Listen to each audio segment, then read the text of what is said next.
तो भाई जिस चीज़ का डर था ना, लगता है वही होने वाला है और इस बार खुद केटीएम ही उसका जिम्मेदार है। देखो यार, केटीएम की ड्यूक 125 को अपडेट हुए ज़माना हो गया है और अब तो हालत ये हो गई है कि शोरूम में भी बहुत मुश्किल से दिखती है, क्योंकि उसका जो पुराना लुक था ना, वो असल में ड्यूक 250 से इंस्पायर्ड था और उसी स्टाइल में लोगों को पसंद भी आती थी। लेकिन अब जो खबर निकल के आ रही है, उसने सच में दिमाग हिला दिया है। मतलब सोचो यार, केटीएम ने अपनी 390 और 250 में जो डिजाइन लैंग्वेज अपनाई है, वही चीज़ अब ड्यूक 125 में भी दिखेगी। और यही तो सबसे खतरनाक बात है, क्योंकि भाई अब तक 125 इस सेगमेंट में हमें ऐसा कुछ नहीं देखने को मिलता था। ये सेगमेंट कभी स्पोर्टी नहीं माना गया, ना ही इसका कोई दमदार लुक होता था, लेकिन अब केटीएम इस सोच को ही बदलने जा रहा है। ड्यूक 125 को ऐसा स्पोर्टी लुक मिलने वाला है कि पहली नज़र में किसी को यकीन ही नहीं होगा कि ये बस 125 सीसी की बाइक है।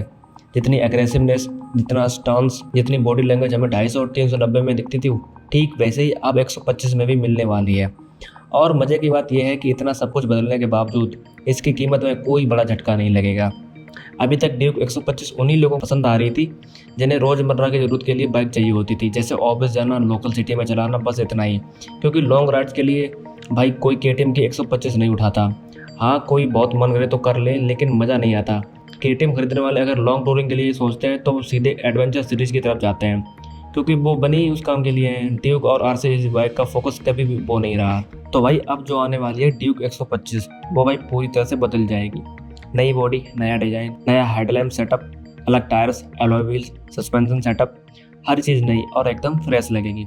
और सबसे खास बात यह है कि उसका जो कैरेक्टर होगा वो पहले से भी ज़्यादा यूथफुल, स्पोर्टी और अग्रेसिव होने वाला है। इंजन जरूर वही रहेगा, 125 सीसी का 15 पीएस की पावर और वही टॉर्क आउटपुट, लेकिन बाकी जो कुछ भी है ना, वो एकदम नया होगा। और इस बार केटीएम ने कुछ ऐसा प्लान किया है कि ड्यूक 125 लेने वाले शायद ड्यूक 200 या 250 को भी नज़रअंदाज कर सकते हैं। लेकिन हाँ, सच्चाई ये भी है कि जो लोग 200, 250 या 390 खरीदते हैं, उनका माइंड पहले से ही बना होता है यार, और वो केटीएम को लेकर बहुत क्लियर होता है कि उन्हें चाहिए क्या है।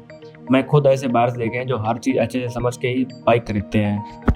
अब कुछ लोग बोलते हैं केटीएम चलाने वाले छपरी होते हैं, लेकिन सच्चाई ये है कि आज के टाइम में जो भी बाइक में पैसा लगाता है, वो समझदारी से लगाता है और वो बंदा अपनी बाइक से जुड़ाव महसूस करता है, ऐसे एंजॉय करता है। और जब तक आप खुद जाकर उससे बात नहीं करोगे ना, आप समझ ही नहीं पाओगे कि उसने बाइक वो क्यों खरीदी।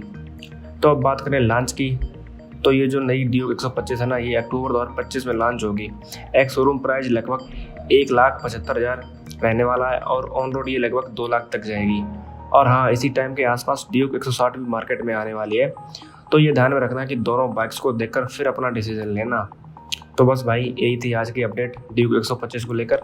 उम्मीद है कि आपको सारी ज़रूरी बातें समझ में आ गई होंगी। फिर भी अगर कुछ पूछना हो तो कमेंट कर देना और मिलते हैं अगली वीडियो में।